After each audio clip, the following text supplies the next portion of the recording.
Нурлан Кокулов: парламентке баргандан кийин ишим кубаттуу жана эффективдүү болот.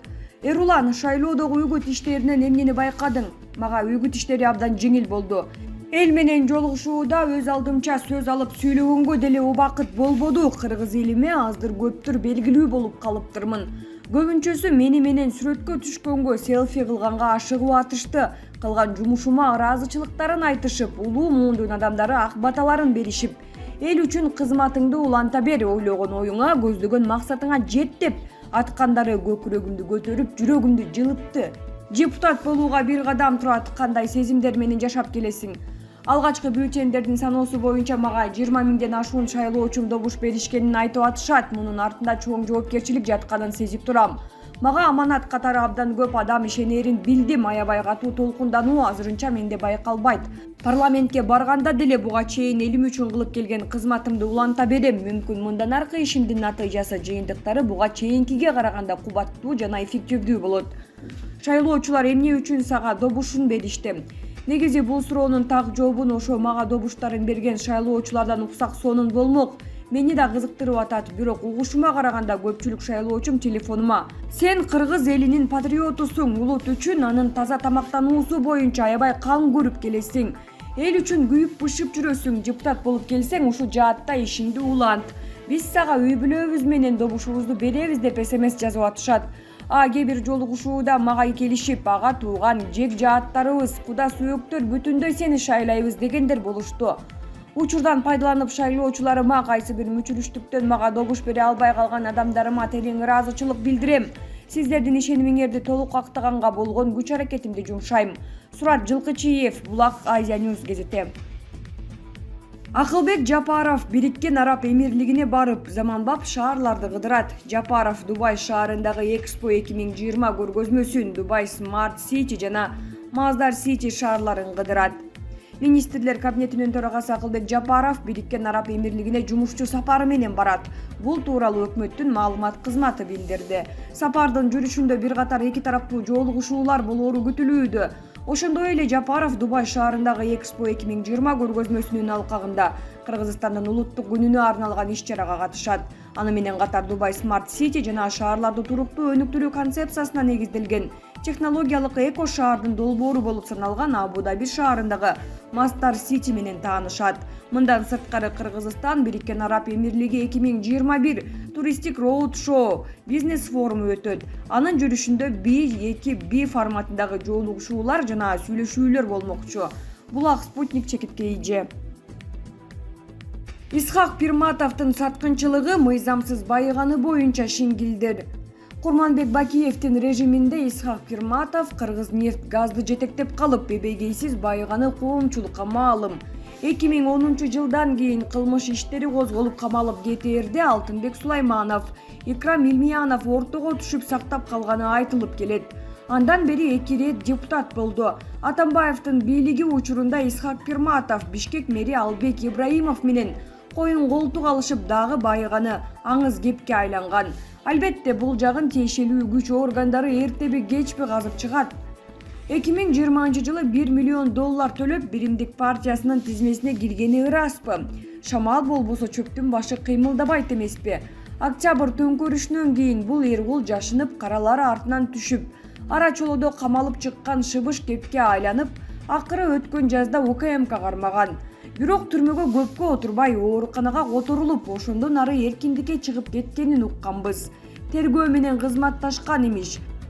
Кумтөр иши боюнча Асылбек Жээнбековго, Төрөбай Зулпукаровго каршы көрсөтмө берип, Исхак Пирматовдун бошоп кеткенин кандайча түшүнөбүз? Сокенин бийлиги тушунда бул эки өлкөнгө кошомат кылып жүргөнүн кантебиз? Мына жүзү саткынчылык бекен? Эмне үчүн бул шылуун мыйзамсыз баюу беренеси менен кайра камалбайт? Элдин ырыскысын мамлекеттин казынасына төкпөйбү? Же кийинки келген бийлик жазалайбы? Булак, Азия Ньюс газети. Кочкор Жумгал жолун эл жаап алды. Нарын облусунун Жумгал районунда жергиликтүү тургундар дыйкан айылынын жанына боозуй тигип, жолду жарым-жартылай жаап салышты. Нааразычылык акциясы жекшемби күнү 12 декабрда болгон. Түндүк-түштүк альтернативалык жолунун курулушунун башталышына эл нааразычылыгын билдиришүүдө. Алар жол куруп жаткан компания жолго суу сеппей жатат. Андан улам жакынкы айылдарда чаң ызгырып, жарандар дем ала албай жатышат. Акция болгон жерге милиция кызматкерлери жана жергиликтүү бийлик өкүлдөрү келишкен. Сүйлөшүүлөрдөн кийин компания жолго суу себүүгө макул болушту. Айтымдарында сүйлөшүүлөр бүгүн да улантылат. Булак репортер Чекитке Ийже. Акжол Махмудов менен Роман Власовдун беттеши качан жана кайда өтөөрү белгилүү болду. Акжол Махмудов менен Роман Власовдун беттеши май айынын аягында болот. Бул тууралуу эки балбан видео байланыш аркылуу сүйлөшүү учурунда билдиришти. Роман Власов Европа жана Азия чемпиондугу март айында өтө тургандыктан, алардын беттеши үчүн апрель жана май айлары абдан ыңгайлуу убакыт болоорун белгиледи.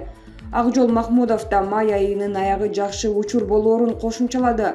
Ошондой эле балбандардын беттеши Бишкек шаарында өтүшү ыктымал.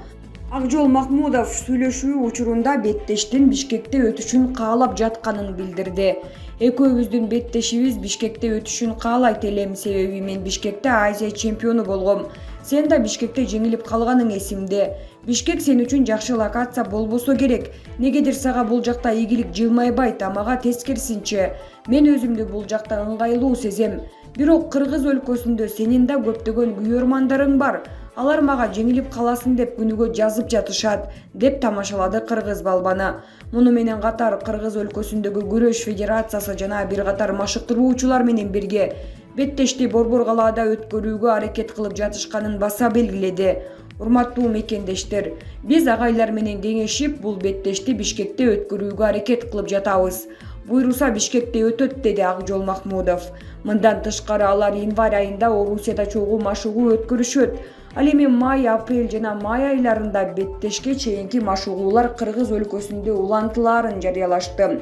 Балбандардын видео байланыш аркылуу өткөргөн маеги 1 саатка жакын убакытка созулду. Алар ушуну менен 3-чү ирет сүйлөшүү өткөрүп жатат. Эске салсак, мындан бир канча убакыт мурун орусиялык балбан Роман Власов кыргыз балбаны Акжол Махмудов менен беттеш өткөрүү ниетин билдирип чакырык таштаган. Ал эми Акжол Махмудов чакырыкты кабыл алганын билдирген. Роман Власов Олимпиаданын 2 жолку, дүйнөнүн 4 жолку чемпиону. Булак супер Чекитке Ийже. Чаткалдыктар Садыр Жапаровдун келишин талап кылышып жолду тосушту. 12 декабрда Жалал Абад облусунун Чаткал районунун Терексай айылынын тургундары кыргыз-түрк алтын өндүрүүчү Эти Бакир Терексай ЖЧКсына каршы митингге чыгышты. Бул тууралуу Ийгилик Тургуналиев социалдык тармактагы баракчасына билдирди. Алардын айтымында жергиликтүүлөр президенттин келишин талап кылып, боз үй тигип жолду бууганга аргасыз болушкан. Терексайда Эти Бакыр түрк фирма боюнча боз үй тигилип, жолдор жабылды. Президент Садыр Жапаровдун Чаткалга келишин талап кылабыз. Садыр Жапаров Терексай эли менен жолугуп, андан кийин Чаткалдын борбору Канышкыя айылына келип эл менен жолугуусун талап кылабыз. Чаткал районундагы көйгөйлүү маселелерди жеринен чечип берүүсүн талап кылабыз, деп жазган Тургуналиев. Булак Уа Чекитке Ийже. Интерфакс Украина дүйнөлүк мыкты саясатчылардын рейтингин жарыялады. Рейтингди эл аралык мамилелердин чебери, эл аралык саясат таануучу Антон Ровенский түзгөн. Жылдын жеңүүчүлөрү категориясындагы талапкерлердин арасында Азербайжандын президенти Ильхам Алиев дагы бар. Дүйнөдөгү топ 10 саясатчы: Режеп Тайип Эрдоган Турция, Нарендра Моди Индия, Си Цзиньпин Кытай, Камала Харрис США, Виктор Орбан Венгрия, Садыр Жапаров Кыргызстан, Ингрида Шимоните Литва, Майя Санду Молдова, Ильхам Алиев Азербайджан, Луис Арсе Боливия. Аалам сулуусу сынагында Индиянын өкүлү жеңишке жетти. Индиянын өкүлү Харнаас Санху аалам сулуусу сынагынын жеңүүчүсү аталды. 21 жаштагы Санху сулуулар сынагынын тарыхында бул наамга ээ болгон 3-чү индиялык болду. Сынакта 2-чи орунду Түштүк Африка Республикасынын өкүлү Лалела Мсванни, 3-чүнү Парагвайдан келген Надия Феррейра алды. Сынак Израилдеги Эйлат шаарында өттү. Харнаас Санху администратор болуп иштейт. Бош убактысында модель жана актриса болуп эмгектенет. Коомдук иш-чараларга катышып, аялдардын мүмкүнчүлүктөрүн кеңейтүү, көмүртектин бөлүнүп чыгуусун чектөө зарылдыгын билдирип келет. Булак апта Чекитке Ийже.